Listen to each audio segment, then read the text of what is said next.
Du coup, dans le plan frontal, nous regardons s'il y a des valgus, des varus, la position des patella dans le sens transverse pour orienter sur des rotations.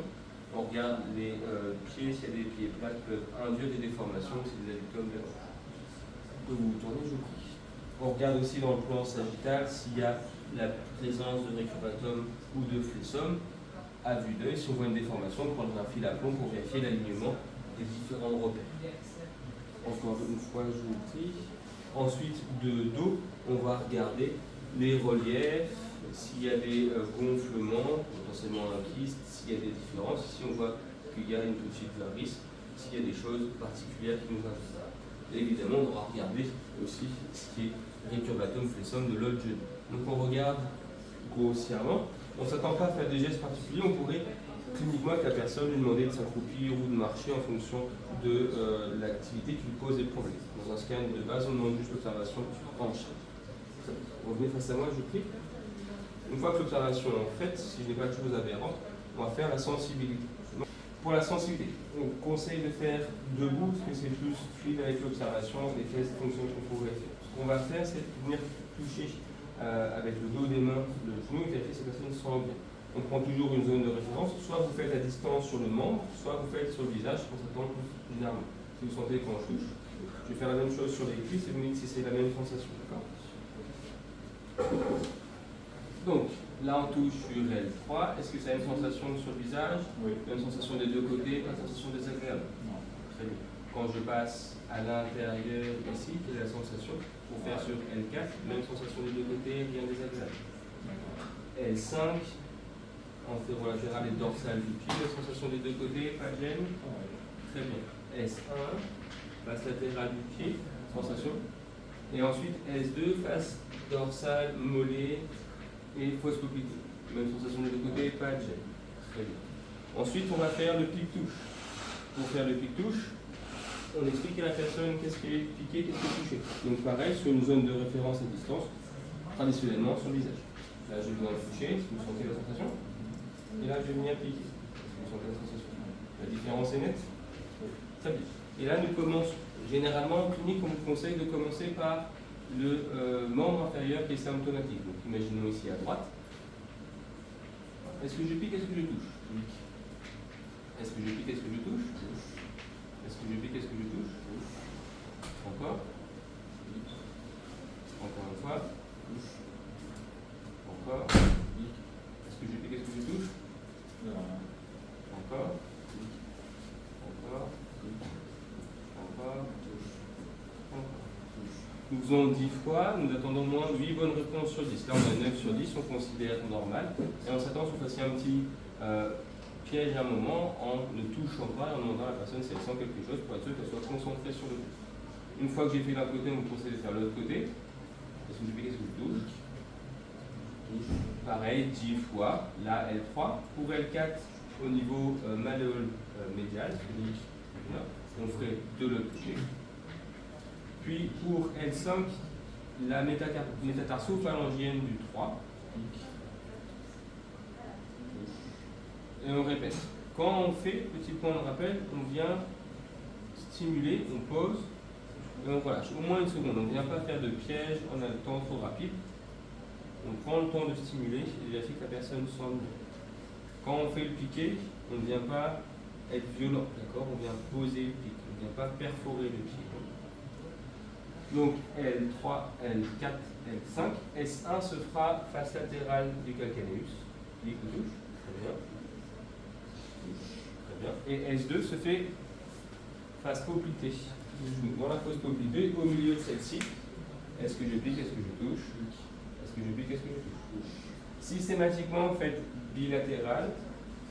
Sur une personne en clinique, on commence par le membre pathologique. S'il fonctionne bien, on s'attendra à ce que le membre contratable fonctionne bien aussi.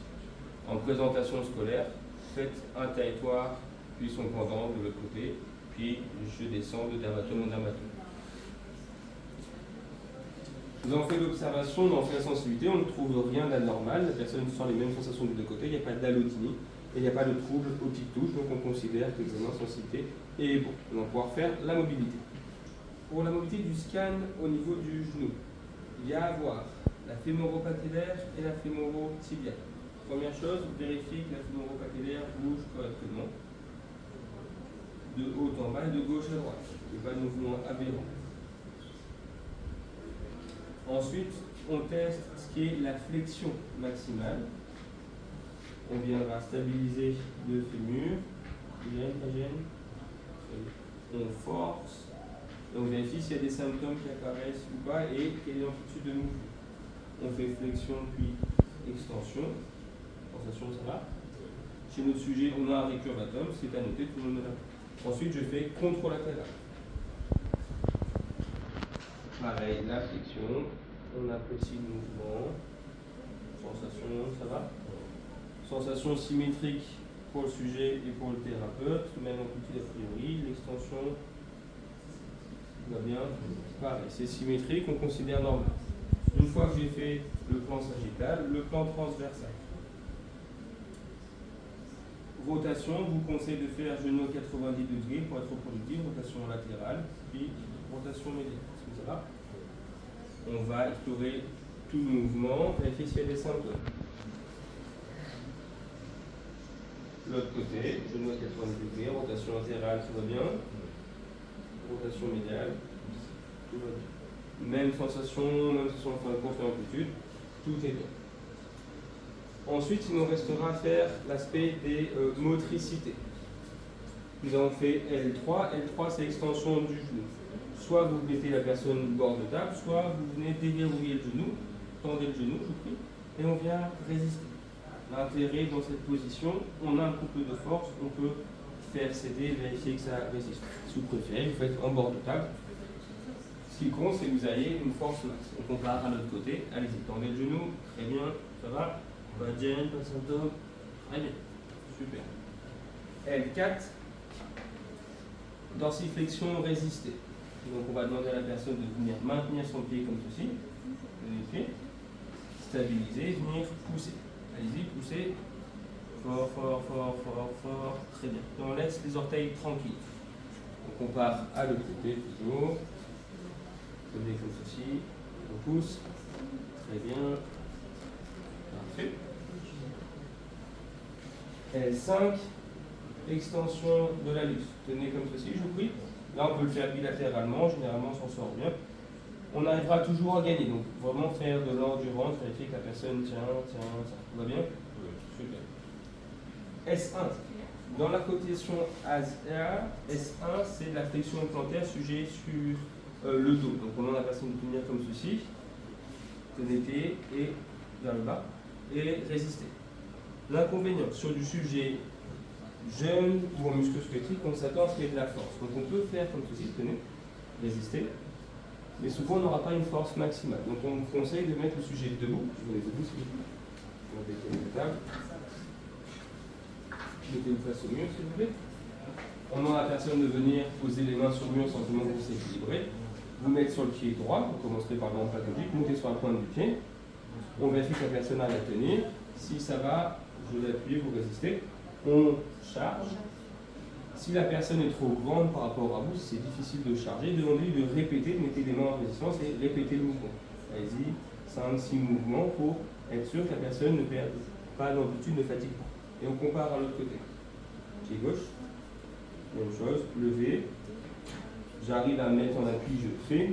Sinon, je vous demande de répéter le mouvement. Allez-y, 5 mouvements, 2, 3, 4, 5. Et on vérifie qu'on a toujours la même amplitude et le même schéma. Ça, pour le scan, de façon générique. Dans le scan inférieur, on vous conseille toujours de vérifier tout ce qui est TVP. Petit point sur le TVP. Pour les thromboses veineuses profondes, on vous demande de regarder de façon générique pour les scans des membres inférieurs. Actuellement, on vous demande ce qu'il faut vérifier. Est-ce que la personne a un cancer, a été immobilisée, est opérée, des questions d'entretien, tout ça. Et puis, on vérifie la température du membre, ce qu'on a fait quand on a fait les tests de sensibilité dermatomo, être sûr qu'il n'y ait pas de membre particulièrement chaud.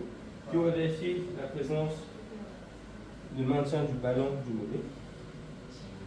Puis on vient palper le parcours veineux. Donc on remonte au milieu du mollet, on vérifie si c'est douloureux. Certains proposent de venir comprimer le mollet, voir si c'est douloureux. C'est pas dans le score de Wells, mais on peut envisager de voir si c'est douloureux. Et puis après, on fait dorsiflexion max, et on voit si la dorsiflexion max réveille des symptômes. Et là, on demande les symptômes dans le mollet. Voir si elle l'a donné.